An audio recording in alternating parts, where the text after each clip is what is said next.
के इंसाफ में इख्तलाफात हैं और वो इख्तलाफात मीडिया पे रिपोर्ट भी हो रहे हैं। एक तरफ कुछ लोगों का ये कहना है कि 15 अक्टूबर को किसी सूरत भी एहतजाज ना किया जाए। एहतजाज ना करने वाले दो तरह की बातें कर रहे हैं और इसमें अली अमीन गंडापुर साहब हैं जिन्होंने पॉलिटिकल कमेटी में कहा कि एहतजाज के हक़ में वो नहीं है। बैरिस्टर गौहर साहब हैं, उन्होंने भी कहा कि वो एहतजाज के हक़ में नहीं है। बैरिस्टर सैफ जो खैबर पख्तूनख्वा हुकूमत के तर्जुमान हैं और पाकिस्तान तहरीक इंसाफ के कारकुनों को उनसे काफ़ी शिकवे भी है, उन्होंने भी कहा कि वो एहतजाज के हक़ में नहीं है। दूसरी जानिब बहुत बड़ी तादाद में जो पाकिस्तान तहरीक इंसाफ के इमरान खान के साथी हैं, जैसे कि हम्माद अज़हर, कासम सूरी, जुल्फ़ी बुखारी, सलमान अकरम राजा, शहबाज गिल, मुराद सईद, खालिद खुर्शीद और बहुत सारे दीगर लोगों ने कहा जी कि एहतजाज करना चाहिए और हमें एहतजाज करना पड़ेगा। इमरान खान साहब की कोई खैर खबर नहीं है। मैंने आप अस्सलाम वालेकुम नाजरीन, मेरा नाम है अदन अली और आप देख रहे हैं मेरा यूट्यूब चैनल। तो नाजरीन, जेल से बड़ी खबर आ गई। हमारे साथ इमरान रियाज खान साहब मौजूद हैं, तो मज़ीद जानते हैं उनसे। मैंने आपसे कहा था कि मैंने अपने सोर्सेज को कहा कि मुझे पता करके बताएं, तो मेरा एक बड़ा पक्का सोर्स है, उसने जो मुझे खबरें दी हैं अडियाला जेल के हवाले से, वो उन खबरों की तस्दीक कर रही हैं जो इससे पहले मीडिया वाले दे रहे हैं। यानी पाकिस्तान में बहुत सारे मीडिया ने ये खबर दी है, बहुत सारे सहाफ़ी पहले ये क्लेम कर चुके हैं, पाकिस्तान तहरीक इंसाफ ये सारी चीज़ें पहले ही क्लेम कर चुकी है। लेकिन जो इतला मुझे मेरे सोर्स ने दी वो एक अलग है, क्योंकि वो जर्नलिस्ट नहीं है और वो बहुत ज़्यादा जेल के सिस्टम को जानता है। तो उसने मुझे जो चीज़ें लिख कर भेजी कि जो कुछ खान साहब के साथ हो रहा है वो मैं आपको बता देता हूँ। पहले नंबर 1 उसने कहा जी कि इमरान खान साहब का अखबार बंद कर दिया गया है। नंबर 2 उसने बताया जी कि इमरान खान साहब की कैंटीन बंद कर दी गई है। यानी अखबार बंद होने का मतलब ये है कि टीवी अखबार बंद, अब इमरान खान साहब को कुछ नहीं पता कि बाहर क्या हो रहा है और क्या नहीं हो रहा। ये बड़ी अजियत है, बड़ी तकलीफ दह सूरत हाल होती है कि एक आदमी को आप एक पिंजरे में बंद कर दें और फिर आप उसको पता ही ना चलने दें कि बाहर की दुनिया में क्या हो रहा है और क्या चल रहा है। तो ये ज़हनी तौर पर बड़ी कोफ्त होती है। इमरान खान साहब जैसा आदमी जिसको हर वक्त जानने का शौक़ है, जिसको पता होना चाहिए कि इस वक्त क्या हो रहा है, करंट अफेयर्स का हर चीज़ का पता होना चाहिए, तो इमरान खान को इस वक्त अखबार और करंट अफेयर्स से उनकी किसी किस्म की रसाई नहीं है। कैंटीन उनकी बंद कर दी गई है। यानी अगर वो अपनी मर्ज़ी से कुछ खाना चाहते थे, कुछ मंगाना चाहते थे, तो वो कैंटीन उनकी बंद कर दी गई है। कैंटीन से उनको कोई सामान नहीं दिया जाएगा। इमरान खान साहब की जो अपनी अद्वियात थी वो बंद है और उनको जो अस्पताल की अद्वियात हैं वो फराहम की जाएंगी। इमरान खान साहब की वॉक बंद कर दी गई है, यानी जिस सेल के अंदर वो बंद है अब वो उसके अंदर ही बंद है। पहले उन्हें निकाल कर बाहर जो सामने वाला एरिया थोड़ा सा होता है वहाँ पे चहलकदमी की उन्हें इजाज़त दी जाती थी। वहाँ पे एक साइकिल पड़ी हुई थी, वो उसके ऊपर साइकिलिंग करके अपनी वर्जिश भी कर लेते थे। लेकिन इमरान खान साहब की वर्जिश भी बंद कर दी गई, इमरान खान साहब की वॉक भी बंद कर दी गई है। याद रहे कि इमरान खान की उम्र 70 साल से ज़ायद है और अगर इतनी उम्र का आदमी कुछ खाता पीता है तो फिर उसको वॉक करनी होती है और इमरान खान साहब ने अपनी सेहत को वर्जिश के ज़रिए से बहुत मेनटेन किया हुआ है। तो इस वजह से अब उनकी वर्जिश भी बंद और उनकी वॉक भी बंद। इमरान खान साहब का जो अपना परहेज़ी खाना था, क्योंकि वो खाना खाने में थोड़े मोहतात रहते हैं और वो चीज़ें खाते हैं जो सेहतमंद हों, तो इमरान खान साहब का अपना खाना होता है, वो खाना भी बंद कर दिया गया है और उन्हें जेल से खाना दिया जा रहा है। ये क्लेम पाकिस्तान तहरीक इंसाफ के लोग भी बार बार कर रहे हैं। पहले इमरान खान साहब ने खुद बताया था कि उन्हें नहाने के लिए दूसरी जगह दी जाती थी, उन्हें कहीं ले जाया जाता था जहाँ पर जाके वो नहाते थे और कपड़े वगैरह चेंज करते थे। तो अब ये सहूलत भी इमरान खान साहब के पास मौजूद नहीं है और उन्हें अपने ही सेल के अंदर जो वॉशरूम पीछे एक छोटी सी दीवार है वो मौजूद है, उसी को इमरान खान साहब को इस्तेमाल करना पड़ता है। यहाँ पे हफ्तावार एक दौरा होता है, हर जेल के अंदर होता है। जेलर जो है हफ्ते में हर दिन एक नई जगह का दौरा करता है। यानी वो ब्लॉक्स बने हुए होते हैं कि इस ब्लॉक पे आज जाना है, कल इस ब्लॉक पे जाना है। तो जब भी जेलर ब्लॉक में आता है उससे पहले जेल की बड़ी ज़बरदस्त तरीके से सफाई की जाती है और रोज़ाना की बुनियाद के ऊपर भी जो सफाई है वो होती है। तो इमरान खान साहब के एरिया में सफाई बंद कर दी गई है और इमरान खान साहब के सेल में अब सफाई भी नहीं की जा रही, ये भी मुझे किसी ने बताया। और ये भी बताया गया है कि ना सिर्फ सफाई नहीं की जा रही बल्कि जो हफ्तावार एक सफाई का एक पूरा इंतज़ाम होता है वो भी नहीं करवाया गया और इमरान खान साहब को बाहर नहीं निकाला गया। और 6-6 घंटे के बाद जो इंचार्ज है वहाँ पे सिक्योरिटी का, उसको तब्दील कर दिया जाता है और इमरान खान साहब से बात करने से सख्ती से मना कर दिया गया है। कोई भी इमरान खान साहब से बात नहीं कर सकता। अगर इमरान खान साहब किसी को बुलाएं, उससे बात करना चाहें, इसके बावजूद उनको जवाब नहीं दिया जाएगा। उनको पूरी तरह से तन्हाई का एहसास दिलवाया जा रहा है और ये सूरत हाल जो है वो 6 तारीख से लेकर अब तक है। यानी एक हफ्ते से ज़्यादा हो गया, आज 8वां दिन है इमरान खान साहब को इस कंडीशन में रखा हुआ है। अली अमीन गंडापुर साहब का बयान एक हफ्ते के बाद आया है। यानी एक हफ्ते तक इसके ऊपर पूरी पार्टी को तशवीश थी। अली अमीन गंडापुर साहब का जो बयान आया वो मैं आपको बता देता हूँ। गंडापुर साहब ने कहा पाकिस्तान तहरीक इंसाफ के बानी और साबिक वज़ीर-ए-आज़म इमरान खान की खैरियत से मुताल्लिक खदशात पर वफाकी हुकूमत से फौरी जवाब देने का उन्होंने मुतालबा किया है। उन्होंने अपने बयान में वादे किया कि इमरान खान की खैरियत उनके लिए मुकद्दम और अव्वलीन तरजीह है। उन्होंने ये भी मुतालबा किया कि इमरान खान से उनके डॉक्टरों और वकला की टीम की फौरी मुलाकात करवाई जाए, जबकि बानी पीटीआई की बहनों और दीगर कारकुनान को फौरी रिहा किया जाए। अली अमीन ने कहा कि हमें एहतजाज पर मजबूर ना किया जाए और साबिक वज़ीर-ए-आज़म की खैरियत के बारे में तशवीश को दूर किया जाए। वाज़ेह है कि वज़ीर आला खैबर पख्तूनख्वा की जानिब से यह बयान ऐसे वक्त में आया है जब सोशल मीडिया पर मुख्तलिफ हलकों की जानिब से यह दावा किया जा रहा है कि इमरान खान साहब को काफ़ी परेशान किया जा रहा है जेल में, और ये सारी चीज़ें आपके सामने हैं। बहरहाल अली अमीन गंडापुर साहब ने अब इसके ऊपर एक स्टेटमेंट तो दे दिया है, लेकिन अभी तक एहतजाज की उन्होंने हामी नहीं भरी और एहतजाज के लिए उन्होंने अनाउंसमेंट नहीं की, बल्कि स्टेटमेंट में भी उन्होंने कहा कि हमें एहतजाज पे मजबूर ना किया जाए। हाँ, ये ज़रूर है कि इमरान खान साहब की खैरियत हमें बताई जाए और फिर मुलाकातें भी करवाई जाए। इमरान खान साहब की बहनों को और कारकुनों को जिन्हें गिरफ्तार किया गया उनको भी रिहा किया जाए। अब मामला यह है कि अली अमीन गंडापुर साहब ने क्या बताया पार्टी को कि क्यों वो एहतजाज नहीं करना चाहते। देखिए, कुछ लोग ये कह रहे हैं कि शंघाई ताउन तंजीम का इजलास पाकिस्तान में हो रहा है, समिट हो रहा है, तो लिहाजा पाकिस्तानियों को और पाकिस्तान की तमाम पॉलिटिकल पार्टीज को उसका एहतराम करना चाहिए और नहीं जाना चाहिए एहतजाज करने के लिए। लेकिन जो लोग भी ये बात कर रहे हैं वो ये बात नहीं कर रहे हैं कि एक छोटी सी चीज़ है, इमरान खान से मुलाकात करवानी है पार्टी के लोगों की, वो मुलाकात क्यों नहीं करवाई जा रही।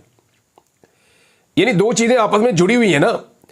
लोग कह रहे हैं, अवाम कह रही है, वर्कर्स कह रहे हैं कि जी हमारा लीडर जो है उसको बुरे हालात में रखा गया है, हमारे लीडर से हमारी मुलाकात करवा दी जाए, हम एहतजाज नहीं करेंगे। और वो मुलाकात कोई कारकुन ये नहीं कह रहे कि सबको ले जाकर मिलवा दें, वो ये कह रहे हैं इमरान खान की एक बहन बाहर है, उनको भिजवा देते हैं, वो जाके मिल लें। तो इमरान खान की बहन जो नूरीन नियाज़ी साहिबा हैं उनसे मुलाकात करवा दी जाए, लेकिन उनसे मुलाकात भी नहीं करवाई जा रही। अब सारे ये तो कह रहे हैं कि जनाब इस वक्त मुनासिब नहीं है एहतजाज करना, लेकिन ये नहीं कह रहे कि हुकूमत एक छोटी सी मुलाकात करवा दे, पहले भी करवाते रहते हैं, इससे क्या फर्क पड़ेगा। मुलाकात करवाए और इस जिद में ना लेकर जाए लोगों को। देखिए, लोग इमरान खान को लेकर बड़े हसास हैं। इमरान खान पाकिस्तान का सबसे बड़े स्टेचर का पॉलिटिकल लीडर है, जितने लोग पाकिस्तान में आ रहे हैं उन सबसे भी बड़ा लीडर है। तो इतना बड़ा लीडर अगर पाकिस्तान के अंदर मौजूद है तो उसके लिए लोग परेशान तो होंगे, तो लोग उसके लिए परेशान हैं भी। अब लोग कह रहे हैं हमें उसकी खैरियत बताई जाए, वकला के जरिए से या लीडरशिप के जरिए से या फैमिली का मेंबर मिलवा के, और हुकूमत के लिए ये एक जुम्बिश कलम है, बल्कि सिर्फ नॉटिंग है, सर को ऐसे कर देंगे ठीक है जी मिला इमरान खान को, तो उसी वक्त इमरान खान से मुलाकात हो जाएगी। लेकिन क्या इमरान खान के साथ कुछ ऐसा किया गया जिसकी वजह से लोग नहीं चाहते या हुकूमत नहीं चाहती कि इमरान खान से मुलाकात किसी की करवाई जाए, या इमरान खान से किसी ऐसे रद्द-ए-अमल की तवक्को है कि जनाब ये मुलाकात ना करवाई जाए। अब गंडापुर साहब ने जो बातें की, उन्होंने कहा जी कि मशीनरी मुयस्सर नहीं है, वसाइल और पैसे नहीं है, और इस्लामाबाद आने की उन्होंने मुखालफत इसलिए की है। तो मशीनरी और पैसे, यानी अगर गंडापुर साहब सिर्फ पेशावर में अनाउंस कर देना कि हमें एहतजाज के लिए पैसे चाहिए, तो गंडापुर साहब जानते हैं बड़ी अच्छी तरह कितने पैसे इकट्ठे हो जाएंगे जब आप इमरान खान के लिए एहतजाज करने निकलेंगे। बेशुमार पैसा इकट्ठा हो जाएगा। लोगों ने इमरान खान के लिए पैसे को कभी भी अहमियत नहीं दी। इमरान खान के लिए तो लोग अपना जेवर उतार के फेंकते थे। इमरान खान के लिए तो लोगों ने घरों से पैसा, तजोरियाँ खोल खोल कर इमरान खान को दिया था। उन पे लोग ट्रस्ट करते हैं, और इमरान खान के लिए आप पैसा मांगेंगे तो लोग दे देंगे। बहुत सारे लोगों ने सोशल मीडिया पे कहा कि अगर पैसे नहीं है तो हम आपको दे देते हैं। और मशीनरी तो बेशुमार प्रोजेक्ट हैं और वो चलते रहते हैं हर वक्त, तो मशीनरी का तो मसला ही कोई नहीं होना चाहिए, और ना कोई ऐसा मसला होगा मेरे ख्याल में। ना मशीनरी ज़्यादा इस्लामाबाद गई थी, मशीनरी मोटरवे से बहुत सारी वापस भी चली गई थी। बहरहाल इस वक्त सूरत हाल ये है कि गंडापुर साहब ने अभी तक क्लियर नहीं किया कि वो एहतजाज करेंगे या नहीं करेंगे, और जब वो क्लियर करेंगे तो फिर सूरत हाल आगे बढ़ेगी। अब कुछ लोग जो पॉलिटिकल कमेटी का हिस्सा, उन्होंने मेरे से रब्ता किया। उन्होंने बताया जी कि हमें बड़ी मुश्किलात पेश आ रही हैं, और यहाँ तक मुश्किलात पेश आ रही है कि जब हमने पॉलिटिकल कमेटी की एक मीटिंग बुलवानी होती है ना हंगामी तौर पे, या टाइम फिक्स करके भी, तो भी सीनियर क़यादत जो है वो कोशिश करती है कि पॉलिटिकल कमेटी की मीटिंग ही ना हो जिसके अंदर अहम फैसले होते हैं। वो कहते हैं जी हम मिन्नतें करके और पता नहीं क्या कुछ करके, कैसे कैसे बोल कर हम पॉलिटिकल कमेटी की मीटिंग बुलाने में कामयाब होते हैं।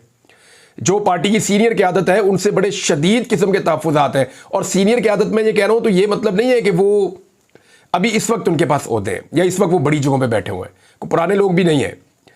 या जो इस वक्त हुकूमत में या अपोजिशन में बड़ी जगहों पे हैं, उनसे पार्टी के लोगों को शिकायत है और वो ये साफ कह रहे हैं कि जनाब हमें तो पॉलिटिकल कमेटी की मीटिंग बुलाने के लिए जो है वो दिक्कत का सामना करना पड़ता है और हालात उतने अच्छे नहीं है जितने बाहर से दिखाई दे रहे हैं। इसमें मैं आपको एक दो चीज़ें और बता देता हूं कि इमरान खान का मसला ये नहीं था कि इमरान खान के लिए लोगों ने बाहर निकलना था। आपको याद है जब अली अमीन गंडापुर साहब 4 तारीख को आ रहे थे इस्लामाबाद डी चौक में, तो मकसद क्या था? वो मकसद था आइन के ऊपर जो एक तरमीमी हमला हो रहा है उसको रोकना। यानी उनका क्लेम तो यही था ना कि हम आइन में तरमीम नहीं होने देंगे, हम अदलिया के ऊपर हमला नहीं होने देंगे। ये दो चीज़ें थी जो बार बार कही जा रही थी पाकिस्तान तहरीक इंसाफ की जानिब से। लेकिन अब इस वक्त अगर आप देखें तो पाकिस्तान तहरीक इंसाफ का मुतालबा तब्दील हो चुका है। आइनी तरमीम पे वो बात नहीं कर रहे, वो अदलिया के ऊपर अटैक के ऊपर उस तरह बात नहीं कर रहे। पाकिस्तान तहरीक इंसाफ क्या कह रही है जी, इमरान खान से मुलाकात करवा दें। फर्ज करें 14 तारीख को इमरान खान साहब से मुलाकात करवा दी जाती है और 15 तारीख को एहतजाज जो है वो कैंसिल कर देती है पाकिस्तान तहरीक इंसाफ, तो 16 तारीख को तैयारी करके 17 को ये आइनी तरमीम की तरफ चले जाएंगे। और अगर 17-18 को आइनी तरमीम की तरफ चली जाती है ये हुकूमत, तो फिर क्या हो सकता है? देखिए अब मामला फिर वापस जाता है नंबर गेम की तरफ।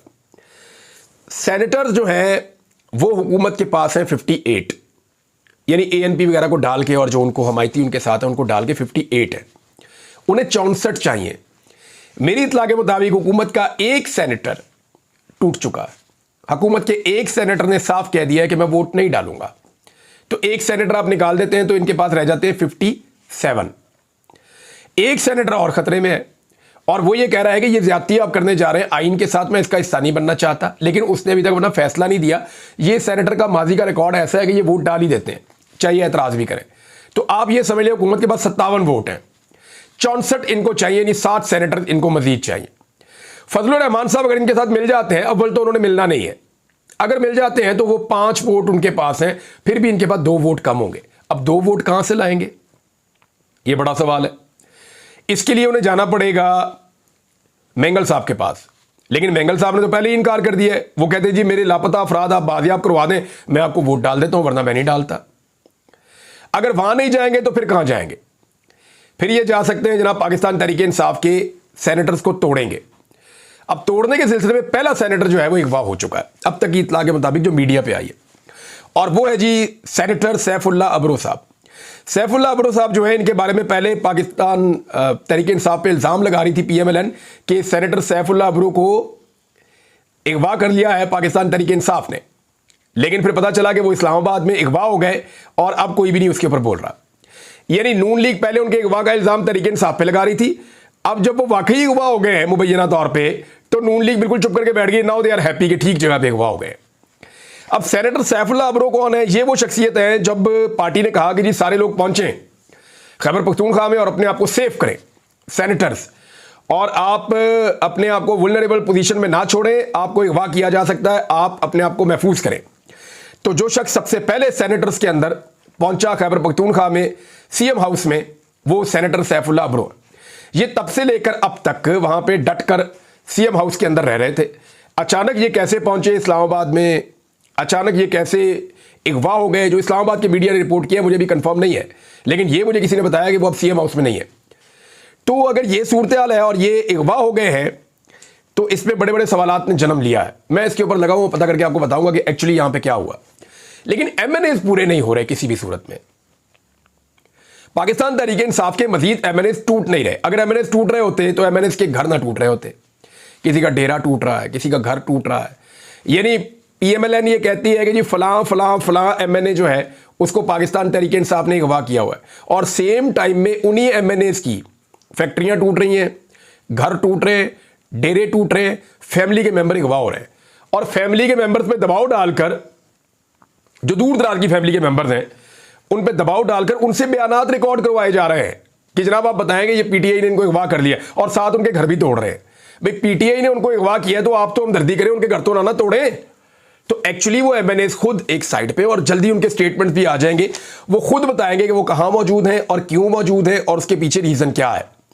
बहरहाल सैफुल्लाह अब्रो साहब के जाने के बावजूद अभी तक सेनेट में अक्सरियत पूरी नहीं हुई। फजलुर रहमान साहब के हवाले से एक चीज मैं आपको क्लियर कर दूं कि वो ये चाहते हैं कि आईनी अदालत अलग से ना बने। वो ये तोहमत अपने ऊपर नहीं लेना चाहते। अब आईनी अदालत नहीं बनती तो इस हुकूमत को तरमीम करने का टके का फायदा नहीं है। मैं आपको फिर बता रहा हूं कि अगर आईनी अदालत अलग से नहीं बनती जो सुप्रीम कोर्ट ऑफ पाकिस्तान के ऊपर कंट्रोल करे और उसको सुपरसीड करे, उससे ज्यादा ताकतवर अदालत हो, अगर आईनी अदालत नहीं बनती तो हुकूमत को इसका कोई फायदा नहीं है। फिर तो हुकूमत तरमीम करे ना करे एक ही बराबर है। वो हर हाल में आईनी अदालत बनाना चाहते हैं। फजलुर रहमान साहब कहते हैं जी जरूरत नहीं है, 200 केस है, आईनी बेंच बना देते हैं, महीने 1.5 महीने में निपट जाएंगे। आप हमेशा के लिए एक आईनी अदालत क्यों बना रहे हैं? गरीब मुल्क है, उसके ऊपर इतना बोझ आप क्यों डालते हैं? हाँ, ये हो सकता है पाकिस्तान तहरीक इंसाफ भी इसमें खुश है कि आप नए जजेस भर्ती करके उनकी तादाद के अंदर इजाफा कर दें और उसके लिए कोई आईनी तरमीम की जरूरत नहीं है, वो सिंपल कानून साजी के साथ भी हो सकती है। पाकिस्तान तहरीक इंसाफ के लोगों ने हुकूमत को साफ कह दिया, जनाब एक बात आप ज़हन में रखें अपने कि आप आईनी तरमीम के अहल ही नहीं है।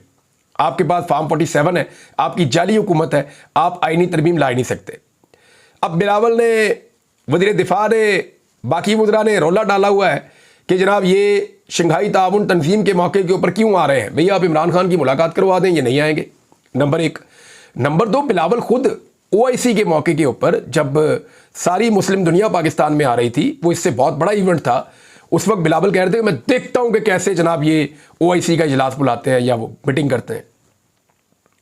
तो उस वक्त इनको ये मुल्क के खिलाफ नहीं लग रहा था, आज ये मुल्क के खिलाफ और इंतशार लग रहा है इन्हें। और इंतशार तो खुद हुकूमत फैला रही है, मुलाकात करवा दे, बात खत्म हो जाएगी। छोटी सी चीज़ है जिसके ऊपर हुकूमत ने सींग फंसाया हुआ है। और सींग फंसाने की रीज़न पता क्या है कि इस शंघाई ताउन तंजीम के इजलास की आड़ के अंदर नजम सेठी ने कहा, मैं नहीं कह रहा, नजम सेठी ने कहा है कि इसकी आड़ के अंदर तरमीम की पूरी तैयारी की जा रही है, नंबर पूरे किए जा रहे हैं, हर किस्म का गंदा और अच्छा खेल खेला जा रहा है और फिर आईनी तरमीम की जाएगी। इसकी आड़ में उन्होंने ये लफ्ज़ इस्तेमाल किया है। अब आज इलियास चौधरी के हवाले से काफ लीग ने क्लेम किया जी हमारे पास वापस आ रहे हैं, और इलियास चौधरी का ताल्लुक गुजरात से। मैंने इनके बारे में खबर भी दी थी कि कंप्रोमाइज जो है इन्होंने जो है वो बयान अल्फी लिखकर काफ लीग को दे दिया था, वो इन्होंने उस वक्त गलती की थी। लेकिन इलियास चौधरी साहब पे इतना दबाव पड़ा, वो पाकिस्तान से बाहर चले गए। उन्होंने कहा जी मैं इमरान खान को अब नहीं छोड़ सकता, जो सिचुएशन है, वो पाकिस्तान छोड़कर बाहर चले गए। बाहर उनका कहीं इलाज विलाज भी चल रहा है, मैंने सुना है। लेकिन इलियास चौधरी साहब के ऊपर बहुत दबाव डाला जा रहा है। मुझे लाहौर से कुछ जो कारोबारी लोग हैं उनका टेलीफोन आया, शाह आलम मार्केट से। उन्होंने मुझे बताया कि जनाब हम किराएदार हैं एक बिल्डिंग में और हमें यहाँ पे जो सरकारी अमला है उन्होंने आकर कहा जी आप ये बिल्डिंग खाली कर दें। हमने कहा जी हम ये बिल्डिंग खाली क्यों कर दें? तो उन्होंने कहा जी आप बिल्डिंग इसलिए खाली कर दें क्योंकि हमने इस बिल्डिंग को तोड़ना है। भाई क्यों तोड़ना है? उन्होंने कहा जी ये चौधरी इलियास की बिल्डिंग है, इसको हमने तोड़ना है। तो आप अंदाज़ा करें कि ये सिचुएशन है। अगर वोट पूरे हो रहे होते ना तो इस वक्त बिल्डिंगें ना टूट रही होती हैं, वोट पूरे हो रहे होते ना तो इस वक्त जो है वो रेफरेंस ना भिजवाए जा रहे होते, वोट पूरे हो रहे होते ना तो इस वक्त फैक्ट्रियों के ऊपर और कारकुनों के ऊपर हमले ना हो रहे होते, वोट पूरे हो रहे होते ना तो इस वक्त जो मुलाजिम है घर के उनको इतनी शिद्दत के साथ ना मारा जा रहा होता कि वो जख्मी जिस्म दिखाने पर मजबूर होते। वोट नहीं पूरे हो रहे, अब तक तो नहीं हो रहे, बिल्कुल नहीं हो रहे।